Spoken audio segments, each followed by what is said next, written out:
So I placed a second trade on Dominos as I saw that I had gone long on Dominos. I did not know when I was going to take the profit. I thought the first trade that I placed, I thought I would take the profit at around, let's say, $340. I thought it would go up to 300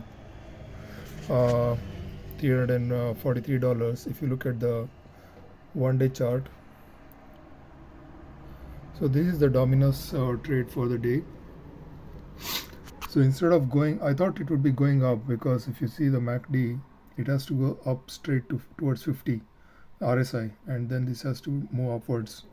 But here, instead of going up like this, today it's actually started going down. And when I look at the 1 hour chart, it actually starts showing an M pattern. So 1 hour chart. So because it showed an M pattern, I thought although I'll stay in the trade, I'll make another trade where I will actually go down, go short. I will short the trade so that I can get some profit. So I placed another trade on Dominos going short.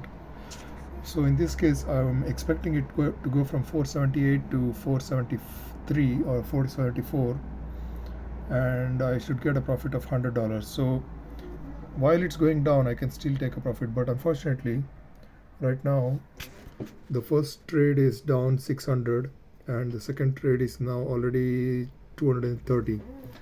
And yeah, so hopefully I'll get some profit from this one, and then it should not matter so much.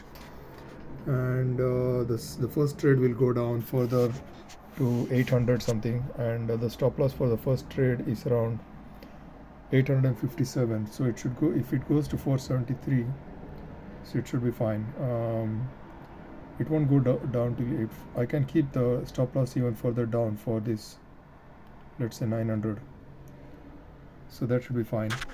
It will not go below 468, definitely, for sure. So that's the second trade of Dominos. I hope to get some profit from this to make up for that. So also it confirms the M pattern as well. So I'll take some profit from that because I already see the M pattern. So that's a lot of complication with Dominos trade. And yeah, it's been a tough time with the stock market.